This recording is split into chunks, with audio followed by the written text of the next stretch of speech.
Kisah ni telah dikongsikan oleh seorang lelaki yang tidak ingin dikenali dan beliau menetap di Tawau. Dia punya YouTube channel dia bernama Picky Builder. Kira akan letakkan di description. Kalau korang nak subscribe, korang boleh support untuk subscribe beliau, guys. So thank you so much brother sebab sudi untuk kongsikan kisah dan pengalaman awak kepada kita semua untuk dijadikan iktibar dan pengajaran. Jadi sebelum kita mulakan, macam biasa guys, apa sahaja butang yang ada dekat bawah tu yang korang boleh tekan, korang tekan sekarang juga.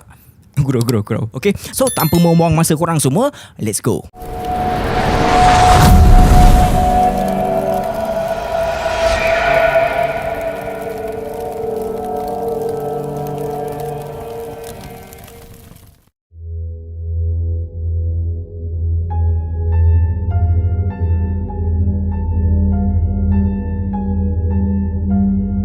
Okey, dalam kisah ni kita akan gunakan nama samaran dan nama beliau kita akan letak sebagai Ahmad. Pada tahun 2023, Ahmad dan family dia iaitu isteri, anak, mak, bapa, mertua dia serta adik ipar dia iaitu total ada 6 orang di dalam kereta. Mereka semua daripada Tawau bergerak ke Kundasang dengan menaiki satu kereta. Setelah beberapa hari bercuti di Kundasang disebabkan oleh mood untuk bercuti masih ada lagi di dalam diri masing-masing, diorang pun buat keputusan untuk sambung bercuti di Kota Kinabalu pula. Semua orang masih nak menikmati keseronokan bercuti. Dan apabila tiba waktunya untuk pulang, setelah diorang dah mula merindui rumah diorang di Tawau, maka perjalanan balik pun bermula.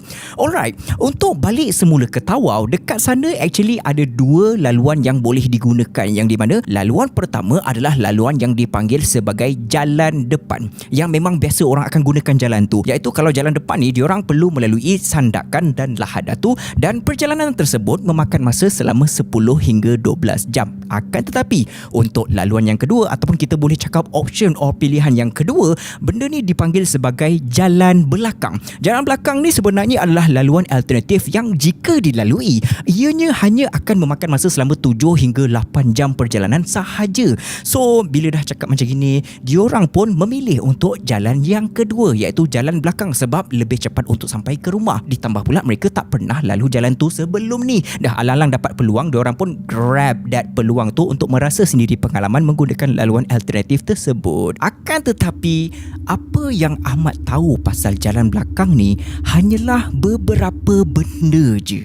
Yang pertama, laluan ni memang jarang orang akan pilih untuk lalu, especially kalau hari dah menjelang ke sebelah petang atau dah masuk ke malam. Yang kedua, laluan ni sunyi, sangat-sangat sunyi. Dan yang ketiga, semakin jauh kau masuk ke dalam laluan ni, kau akan mendapati yang rumah di kiri dan kanan jalan dah semakin berkurangan. Kau akan mendapati yang manusia dah tak berapa nak ada sangat dekat situ, dan kau akan mendapati bahawa semakin dalam kau lalu jalan ni, semakin tebal hutan yang berada di kiri dan kanan jalan tu. So bila kita dengar, kita mesti macam akan cuba untuk avoid, untuk mengelakkan menggunakan jalan tu kan. Tapi bukan untuk Ahmad. Pada masa tu Ahmad rasa benda tu semua tak cukup kuat untuk dia berpatah balik dan menggunakan laluan utama atau jalan depan tu. Sebab apa? Sebab di Sabah memang terkenal dengan jalan-jalan yang macam gitu, even di Tawau sekalipun. So Ahmad dah biasa dengan benda macam gitu. Dia ada jugalah rasa seram-seram sejuk sikit, tapi perasaan tu memang biasa untuk sesiapa sahaja yang first time menggunakan jalan yang baru. Jalan tu dia tak familiar, ditambah pula kepala dia dah penat lepas bercuti. Jadi dia pun memang ada rasa tu, tapi dia just bawa kereta macam biasa je guys. So pada awalnya perjalanan diorang ni berjalan dengan lancar. Suasana dekat dalam kereta santai, diorang masih lagi dalam mood bercuti. Ada gelak ketawa, bergurau senda, borak-borak kosong tempat yang mereka dah lalu sebelum ni. And benda-benda tu semua terasa seperti perjalanan balik yang biasa je. And sepanjang perjalanan tu, apabila diorang dah masuk ke Pekan Keningau, isteri kepada Ahmad dah pesan dekat Ahmad, siap-siap, you, I rasa better you isi minyak dekat sini je lah. Isi dekat Pekan Keningau ni, isi full tank terus tau. Sebab selepas Pekan Keningau ni nak cari stesen minyak memang susah punya. Perkara ni adalah perkara biasa. Mereka memulakan perjalanan balik pada waktu lewat petang, dan perjalanan mereka untuk sampai ke Tawau adalah selama 7 hingga 8 jam punya perjalanan. Dan selama waktu tu confirm lah dah masuk ke waktu malam kan. And bila dah waktu malam, di pekan ataupun kampung yang mereka akan lalu nanti tu memang akan ada stesen minyak. Memang akan ada. Tapi kebiasaannya stesen minyak yang ada di pekan or kampung tong tu akan tutup awal. Dan keputusan untuk isi minyak full tank adalah keputusan yang sangat-sangat baik. Sebab apa? Sebab selepas diorang dah gerak daripada kawasan Keningau, suasana dekat atas jalan dah mula berubah secara perlahan-lahan. Mula-mula ianya berubah daripada segi pemandangan. Rumah dah semakin susah nak nampak, kedai pun dah makin berkurangan, lampu-lampu daripada kawasan pekan pun dah semakin hilang. Yang tinggal dekat situ hanyalah jalan raya yang panjang dan hutan yang mula merapat di kiri dan kanan. Semakin lama mereka memandu, semakin sunyi. Sunyi yang sampaikan Ahmad sendiri dah mula rasa tak sedap hati. Benda tu tiba-tiba timbul dekat dalam hati dia. At that point, dalam kepala dia dah mula teringat bahawa dia pernah dengar orang-orang cerita pasal jalan belakang ni. Kononnya jalan ni bukan setakat susah daripada segi keadaan jalan sahaja, tapi ada juga kisah-kisah misteri yang sering dikaitkan dengan jalan tersebut. Tapi macam biasalah guys, bila kita dengar cerita orang, selalunya kita akan anggap benda tu semua cuma cerita-cerita kampung, cerita-cerita orang-orang dulu, cerita yang nak dibesar-besarkan. So at that time, Ahmad pun fikir benda yang sama juga. Dalam kepala otak dia, alah, takkan jadi apa-apa lah, kita orang just nak balik rumah je. Yes, memang dia nak balik rumah. Tapi apa yang Ahmad tak tahu, pada malam tu keputusan untuk pilih laluan yang lebih cepat untuk sampai ke rumah, keputusan tersebut sedang perlahan-lahan membawa seluruh keluarga dia masuk ke dalam satu perjalanan yang sampai ke hari ini pun masih sukar untuk dijelaskan dengan logik akal. Lepas Ahmad dengan family dia tinggalkan kawasan Keningau, jalan yang diorang lalui itu dah mula jadi semakin mencabar. Pada pukul 6.30 petang, dalam keadaan matahari yang dah mula tenggelam dan malam mula menjelma, sebab dekat Sabah waktu maghribnya memang awal guys, awal 1 jam dengan semenanjung. Jadi dekat situ dah mula gelap lah. Jalan yang diorang lalui pada masa tu bukan jenis jalan yang tenang dan selesa. Jalan tu juga bukanlah jalan yang lurus, jalan yang terang dan mudah untuk dipandu. Sebaliknya, laluan tu dah mula menunjukkan sifat sebenar dia. Dekat situ ada sebahagian jalan yang sudah mula terputus-putus, ada juga sebahagian jalan yang gelap sehinggakan satu lampu pun tak ada dekat atas jalan, gelap gelita, hanya lampu kereta sahaja. Dan ada juga kawasan yang berbukit bukau, dan bukitnya tu bila turun dia punya curam tu lain macam punya curam mat. So dalam keadaan jalan yang macam itu, Ahmad cuba untuk stay calm. Dia cuba untuk kekal tenang. Yelah, first time kot dia guna jalan tu, mestilah ada rasa kekok punya, mestilah ada rasa seram sikit. Jadi dekat dalam hati dia cuba untuk pujuk diri dia sendiri. Dia just anggap semua tu cuma sebahagian daripada pengalaman baru, cuma satu perjalanan yang asing, tak lebih pun daripada tu semua. Akan tetapi semakin lama dia memandu, rasa sunyi tu semakin kuat. Dekat atas jalan pada masa tu memang tak ada kenderaan yang lain tau. Yang ada hanyalah kereta dia sahaja. Kalau ada pun boleh cakap sangat-sangat jarang. Dan apabila kau memandu di jalan yang sunyi, yang gelap, yang dikelilingi dengan hutan, dan juga pada masa tu juga satu family kau penuh dekat dalam kereta, perkara tu membuatkan otak kau secara automatik menerbitkan rasa kerisauan. Dah mula fikir yang bukan-bukan. So dalam keadaan yang dah mula rasa lain macam tu, tiba-tiba nasib menyebelahi mereka. Sebab tak lama kemudiannya Ahmad ternampak satu kenderaan berada dekat depan mereka. Dan Ahmad pun bila nampak ada kenderaan tu, dia cuba untuk tambahkan sikit kelajuan untuk menghampiri kenderaan tersebut. Dan pada masa tu dia boleh nampak dengan sangat jelas bahawa kenderaan tersebut merupakan sebuah pickup truck 4x4 Isuzu D-Max. So bila Ahmad nampak 4x4 tu, dia rasa lega lah. At least ada juga kenderaan lain dekat atas jalan pada masa tu. At least mereka bukanlah satu-satunya manusia yang sedang bergerak di dalam kegelapan malam tu. Kiranya ada geng lah. So secara tak langsung, kehadiran 4x4 tu memberikan rasa selamat kepada mereka semua pada awalnya. Sebab apa Khairul cakap macam tu? Sebab lama kelamaan Ahmad mula rasa something wrong dengan 4x4 tu. Kadang-kadang kereta tu slow dengan secara tiba-tiba sehinggakan Ahmad terpaksa untuk tekan brake. Kalau tak tekan brake, confirm dah terlanggar bahagian belakang 4x4 tu. Sebab 4x4 tu brake dengan secara mengejut. Dan dia buat tu bukan sekali, tapi beberapa kali. And lepas 4x4 tu dah brake dengan mengejut, dia laju semula ke depan meninggalkan Ahmad beberapa ratus meter. Dan bila Ahmad dah jalan macam biasa, dia brake mengejut lagi.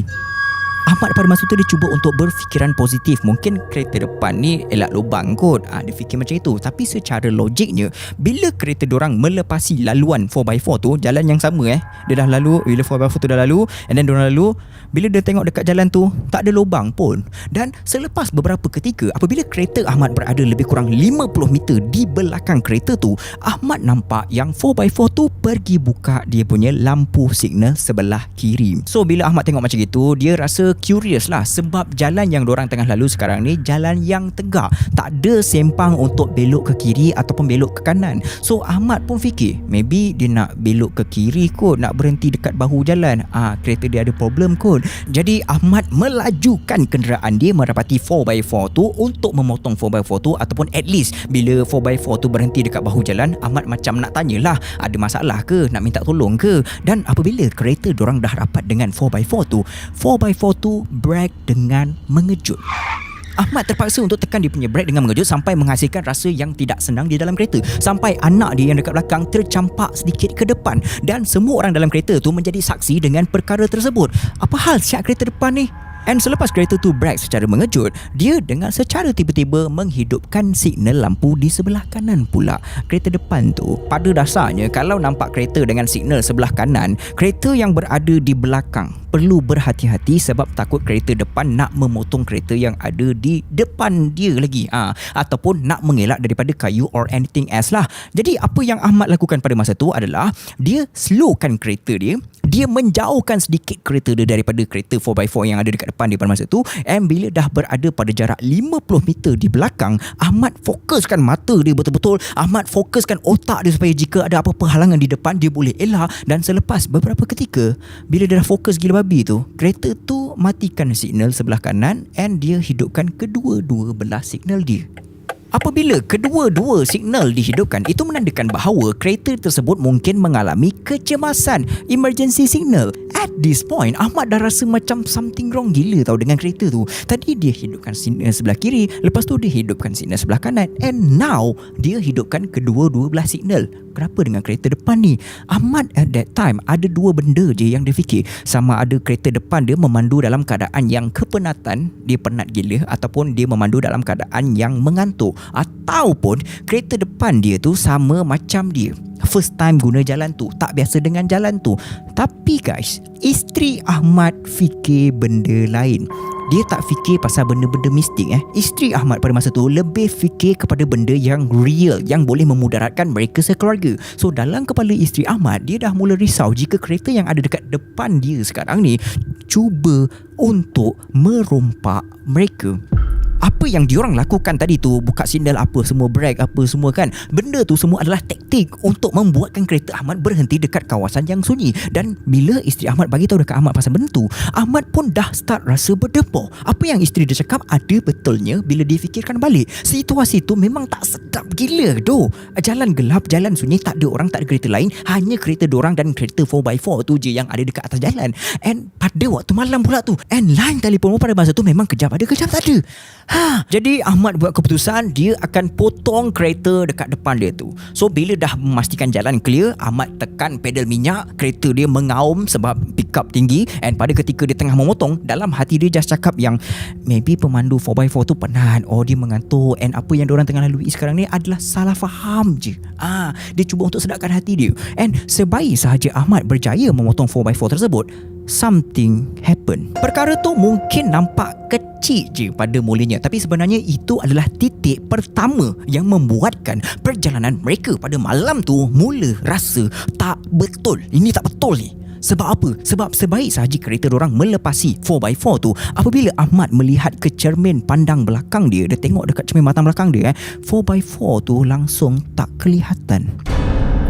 Padahal sejurus selepas dipotong, secara naturalnya Carol rasa semua orang akan buat perkara yang sama, bukan Ahmad seorang je yang buat. Secara naturalnya, bila kita dah potong sesebuah kenderaan dalam keadaan jalan yang gelap, dalam keadaan jalan yang sunyi, kita mesti nak make sure betul-betul yang proses memotong kita tadi tu berjalan dengan lancar. Kita dah potong kereta tu, kita dah berada pada jarak yang selamat selepas memotong kereta tu, and benda tu berlaku hanya beberapa saat je kan. Sepatutnya kan, lepas potong terus tengok cermin belakang, and then boom, kereta tu tak ada. Langsung tak nampak guys. Tak ada bayang sebab tak nampak lampu depan 4x4 dia tu. Memang tak ada. Okay guys, bila dah sampai dekat part ni, Carol jujur dengan korang, Carol pernah mengalami situasi yang sama ketika Carol melalui jalan di Terengganu. Sebiji guys, lepas potong kereta tu hilang. Tengok cermin belakang tak ada. So bila kita tengok tak ada, kita nak confirmkan lah kita tengoklah side mirror. Side mirror kiri tengok tak ada, side mirror kanan tengok tak ada. Memang tak ada guys. Itu adalah pengalaman Carol lah. Okay, kita sambung cerita. At first Ahmad macam biasalah, dia tak nak fikir yang bukan-bukan. Dalam kepala dia maybe dia tekan minyak kuat sangat, kereta dia pecut laju gila sampai tinggalkan kereta tu jauh sampai tak nampak langsung bayang dia, or maybe ada seleko ataupun bukit or anything else yang dia boleh jadikan sebagai alasan untuk si Ahmad tu stay calm. Dia cuba untuk sedarkan hati dia. Jadi Ahmad pun teruskan perjalanan macam biasa. Akan tetapi lebih kurang dalam setengah jam selepas kejadian tu berlaku, something happen again. Pada ketika fokus dia sedang mencanak naik untuk bawa kereta betul-betul untuk memastikan perjalanan mereka selamat, pada ketika dia sedang memikul tanggungjawab sebagai driver untuk pastikan semua orang sampai ke rumah dengan selamat, pada ketika dia sedang memandu tu dalam keadaan fokus dia yang meninggi tu dia ternampak satu jambatan. So Ahmad pun lalu je lah dekat jambatan tu, and lepas melepasi jambatan, di sebelah kiri jalan ngam-ngam lepas jambatan ada satu papan tanda yang tertulis berhati-hati di jalan raya. And di sebelah papan tanda tu ada satu pokok yang pelik sikit tau guys. Dia punya pelik tu sampaikan sesiapa saja yang melihat pokok tu, dia mesti akan ingat rupa bentuk dia. Sebab pokok tu memang pelik sikit bentuk dia. And pada masa tu dalam kepala Ahmad tak adalah fikir apa-apa. Fokus dia hanya tertumpuk untuk sampai ke rumah dengan selamat. That's all. And selepas beberapa minit kemudian, tak tahu macam mana, Ahmad mula perasan dia ternampak jambatan yang sama, dia ternampak papan tanda berhati-hati di jalan raya yang sama macam tadi, dia nampak pokok yang bentuknya pelik yang sama macam tadi tu. So Ahmad time ni dia dah mula rasa macam jap. No. Dalam kepala dia terus macam aku rasa jalan ni ada banyak jambatan, ada banyak papan tanda, ada banyak pokok yang sama kot. He tried to ignore that situation. Tapi beberapa minit kemudian, dia lalu dekat jambatan yang sama, dia lalu dekat papan tanda yang sama, dia lalu dekat pokok yang sama. Yes. Pada masa tu dia tersentak tau. Dia macam asal ni. Dia tak nak panik, dia tak nak buat semua orang dekat dalam kereta tu jadi makin takut selepas kejadian dengan 4x4 tadi tu. Dalam kepala dia just fikir satu benda je, nak balik rumah dengan selamat. Itu je. And pada masa tu dia pun fikir juga, kejap lagi ni confirm akan jumpa pekan, confirm akan jumpa kawasan yang terang, or maybe mesti akan ada kereta lain kan. So relax Dan dalam pada masa dia cuba untuk sedapkan hati dia tu, dalam pada masa tersebut, isteri dia dah mula perasan. Isteri dia tanya dekat Ahmad, lama lagi ke nak sampai dekat Pekan Kelabakan? So Ahmad slow downkan kereta dia. Ahmad capaikan phone dekat center konsol kereta dia. Dia tengok maps. Kejap lagi sampailah ni. And then dia letak balik phone dia dekat center konsol. Lepas dah letak, isteri dia pula ambil phone tu, and isteri dia tengok maps tu betul-betul, perhatikan betul-betul. And beberapa saat kemudian, isteri dia terus cakap, kita kan dah lalu jalan ni tadi. Bila isteri dia cakap macam itu, Ahmad dah tak boleh nak sedapkan hati dia lagi. Selama ni dia ingatkan benda tu just otak dia yang dah penat, badan dia yang dah penat. Tapi sekarang ni isteri dia pun nampak benda yang sama. Diorang jalan dekat jalan yang sama berulang kali. So Ahmad try to stay calm again. Dia try to stay cool again. Taklah, dia cakap kat bini dia, taklah, kita belumlah lalu jalan ni. Kita baru je lalu dekat jalan ni. Dia tak nak bagi semua orang dekat dalam kereta jadi kelabah. Dia nak santai. Even dalam hati dia sendiri dah mula rasa bertambah-tambah tak sedap tau. And selepas beberapa ketika tu, dalam keadaan Ahmad yang masih cuba untuk menghadam dengan apa yang tengah berlaku pada masa tu, dengan secara tiba-tiba dekat cermin pandang belakang dia tu, mata Ahmad disilaukan dengan satu cahaya. Mula-mula cahaya tu kecil tau, and then makin lama makin jelas. Dan bila Ahmad fokuskan betul-betul dekat lampu tu, dia terus kenal lampu tu. Itu adalah lampu 4x4 yang tadi yang dia dah potong. Yang tadinya hilang macam gitu je, yang tadinya langsung tak nampak lepas dia dah potong. And now dia muncul balik dekat belakang kereta diorang. So Ahmad tak nak hadap benda yang sama lah. Dia tak nak duduk dekat belakang 4x4 tu. Jadi dia tekan pedal minyak dia. Dia terus meluncur laju ke depan, sampailah lampu 4x4 tu tak kelihatan di belakang. Kira macam dia tinggalkan 4x4 tu lah. So guys, malam tu tak terhenti dekat situ je. Sebab apa? Sebab apa yang berlaku selepas tu lagi teruk lagi guys. Sebab apa? Okay, Beberapa kilometer selepas Ahmad tinggalkan 4x4 tu dekat belakang, diorang masuk ke satu bahagian jalan yang memang teruk gila punya keadaan jalan tu. Jalan dia bukan setakat tak rata tau, tapi jalan tu penuh dengan lubang-lubang yang dalam, batu-batu kecil dekat tengah jalan. Dan permukaan jalannya pula, kalau silap langkah memang naya bro. Dalam keadaan jalan yang gelap, gelap yang betul-betul gelap tau bukan gelap yang macam dekat bandar yang masih ada lampu jalan sekat sana sini. Ni gelap yang kau hanya bergantung dengan lampu kereta kau je. Apa yang lampu kereta kau tak suluh, kau memang takkan nampak apa-apa babe. Jadi dalam keadaan yang gelap tu, fokus Ahmad memang tinggi gila. Dia nak pastikan yang dia tak salah jalan, dia tak langgar apa-apa, and pada masa yang sama dia cuba untuk menjauhkan kereta mereka dengan 4x4 tadi. Dan pada masa tersebutlah dia lambat perasan. Dia lambat perasan dekat depan dia ada satu lubang besar, dan bila dia perasan lubang tu dan bila dia dah tersedar, semuanya sudah terlambat. Salah satu tayar kereta diorang termasuk ke lubang besar tu and membuatkan mereka berhenti dengan keadaan yang tersentak tau. Semua macam ke depan macam gitu. And keadaan dalam kereta yang tadinya semua terdiam sebab seram, dekat situ automatik terus bertukar menjadi cemas. Semua orang dekat dalam kereta semuanya cemas sebab kereta mereka sekarang ni dah tak boleh bergerak langsung, dah tersangkut bro. So bila dah jadi macam itu, Ahmad try untuk tekan pedal minyak dia, tak lepas. Dia try untuk reverse, tak lepas juga. Dia cuba untuk gerak ke depan, tak lepas. Dia belok ke kiri, ke kanan, tak lepas. Maknanya apa? Maknanya memang tersangkut sampai tak boleh bergerak. Dan bila kereta tu tersangkut dekat tengah jalan yang sunyi, dekat kawasan hutan yang belantara yang tebal tu, pada waktu malam, line telefon pun kejap ada kejap tak ada pula tu. Korang percayalah cakap Kirul guys, perasaan panik terus membuak-buak. Dalam keadaan yang macam itu, isteri Ahmad dengan bapa mertua dia terus turun daripada kereta. Isteri dia buka flashlight dekat handphone. Dia pergi suluh dekat bahagian tayar untuk tengok condition tayar yang tersangkut dekat dalam lubang tu, and macam nak confirmkan lah macam mana position tayar tu tersangkut. And manakala bapa mertua Ahmad pula time tu dia cuba untuk tolak kereta daripada belakang kereta, and Ahmad pula dia duduk dekat tempat driver, tangan dia pegang steering, kaki dia standby dekat pedal minyak. Dia try untuk ikut timing tolakkan bapa mertua dia dekat belakang. Kira macam bapa dia bagi arahan and dia ikut timing tu. Dan sekarang ni Carol nak korang bayangkan betul-betul situasi ni dekat kiri dan kanan diorang pada masa tu adalah hutan. Atas kepala diorang pada masa tu malam yang gelap. Jalan dekat depan diorang, jalan dekat belakang diorang, jalan kosong. Yang ada pada masa tu hanyalah bunyi enjin kereta diorang, suara diorang yang dah mula semakin cemas, dan juga cahaya daripada lampu phone dan juga lampu kereta diorang saja pada masa tu. That's all. So dalam keadaan yang diorang tengah terkial-kial tu, dengan secara tiba-tiba daripada belakang kereta mereka muncul satu cahaya, dan bila ianya merapati mereka, Ahmad terus cam cahaya tu guys. Itu adalah 4x4 yang sama tadi tu. Yang hilang, yang muncul balik, yang ikut orang daripada belakang, and sekarang ni 4x4 tu sedang menghampiri mereka dalam pada mereka tengah tersangkut dekat tengah jalan.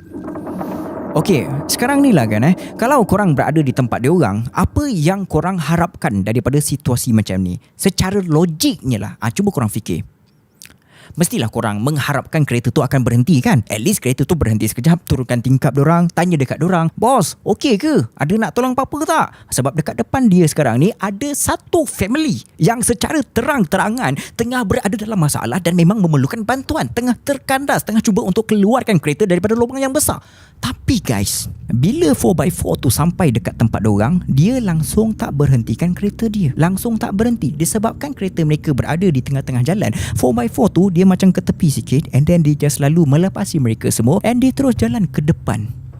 That's all. Dia lalu tu macam dia tak nampak kewujudan diorang dekat situ tau. Time ni bukan setakat Ahmad je paisi Mat. Diorang semua paisi lah. Satu family dia paisi. Kalau ikut logik akal manusia, mustahil lah dia tak nampak kan. Mustahil gila. Dekat situ ada satu kereta tersangkut, ada orang dewasa dekat luar, ada flashlight dekat telefon, ada pergerakan, ada suara. Takkanlah dia tak nampak langsung. Memang paisi gila guys diorang pada masa tu. And lebih kurang 15 minit diorang berhampas pulas dekat situ. Akhirnya mereka berjaya untuk melepasi lubang besar. Dan bila mereka berjaya tu, bila dia tengok kereta dah okey, semua orang masuk ke dalam kereta. Tak tunggu lama, Ahmad terus sambung perjalanan untuk pulang. And dalam pada di tengah jalan tu, beberapa minit kemudian, sekali lagi Ahmad nampak sesuatu dekat depan dia. Bila dia fokus betul-betul, dia terus rasa macam what the dia terus rasa seram sejuk bro. Sebab apa? Sebab dekat depan dia sekarang ni ada 4x4 yang tadi tu.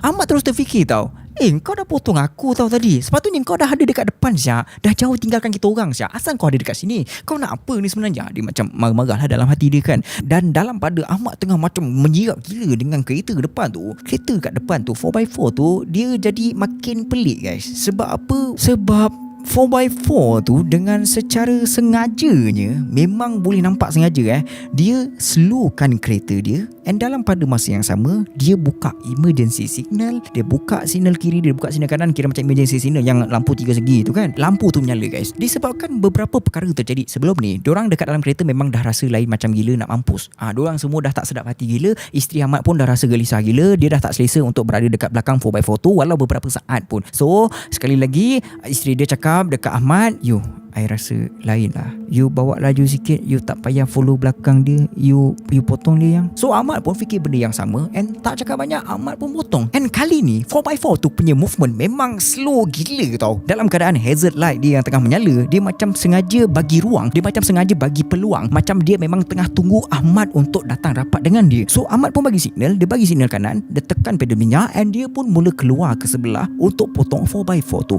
So pada ketika tu mata Ahmad lebih fokuskan ke arah jalan. Mata dia fokus dekat keadaan permukaan jalan yang tak rata. Dia tak nak situasi tayar termasuk ke lubang besar berlaku sekali lagi. So dia fokus betul-betul ke arah jalan lah pada masa tu. Tapi dalam pada masa yang sama, isteri dia yang duduk dekat sebelah dia, mak mertua dia yang duduk dekat belakang, di belakang isteri dia yang baru je terjaga daripada tidur, mereka dengan rasa geram mereka pun macam geram gila dengan kereta tu. Mereka tolehkan kepala ke arah tingkap pemandu 4x4 tu. Diorang macam nak tengok lah, kau ni dah kenapa kan? Aku nak tengok muka kau ni. And dalam pada diorang tengok tu, tingkap 4x4 tu memang terbuka tau. Dan bila Ahmad berada betul-betul di sebelah dengan 4x4 tu, isteri dia nampak satu sosok dekat tempat pemandu. Dia nampak bahu, dia nampak badan, dia nampak rambut. Memang jelas, maknanya memang ada seseorang sedang memandu 4x4 tu. Tapi bahagian muka dia gelap, hitam, kosong, macam tak ada apa-apa. Bukan sebab lampu tak cukup terang, bukan sebab dia tunduk, bukan sebab bayang-bayang biasa, tapi wajah tu memang macam tak wujud langsung. Tak ada wajah, tak ada muka. Macam satu ruang hitam tau, dekat tempat yang sepatutnya ada muka. Bila melihat keadaan yang sebegitu rupa, isteri Ahmad terkejut. Mulut dia terus keluarkan suara spontan. Allahu Akbar. Dan bila suara tu keluar, ibu mertua Ahmad yang berada dekat belakang masa tu dia tengah tengok sekali. Dia pun nampak benda yang sama. And bila Ahmad dengar suara isteri dia macam tersentak, dia pun terus tanyalah, kenapa? Kenapa yang? Kenapa? Pada masa tu isteri dia diam. Dia tak menjerit, dia tak cakap apa-apa pun. Dia tak cakap pun ada hantu, dia tak cakap apa yang dia nampak. And dia senyap kejap, maybe sebab dia tengah fikir apa yang dia nak cakap kan. And beberapa saat kemudian, dengan suara yang dah lain macam drive je. Dia bagi chance tu. So bila Ahmad dengar macam itu, dia macam pelik lah. Dia pelik lah, kenapa isteri dia tiba keluarkan suara macam itu. Tapi tak nak fikir panjang, dalam kepala Ahmad pada masa tu, dia nak cepat sampai ke rumah. And sekitar pukul 2 pagi, mereka tiba di Tawau. Akhirnya perjalanan yang penuh dengan onak dan duri berakhir setelah tiba di rumah. Jadi guys, setelah selesai membersihkan badan, Ahmad nampak isteri dia termenung di ruang tamu.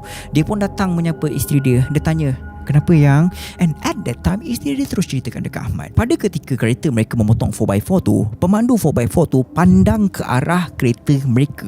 And isteri dia nampak yang 4x4 tu tak ada muka. And at the same time, mak mertua Ahmad pun menceritakan perkara yang sama. So bila dua orang yang tengok daripada sudut pandangan yang berbeza, seorang di tempat duduk depan dan seorang lagi berada duduk di tempat duduk belakang, nampak benda yang sama, benda tu dah jadi susah untuk dijelaskan. Dan sejak malam tu, Ahmad dengan family dia terus sepakat yang mereka takkan gunakan jalan belakang tu lagi.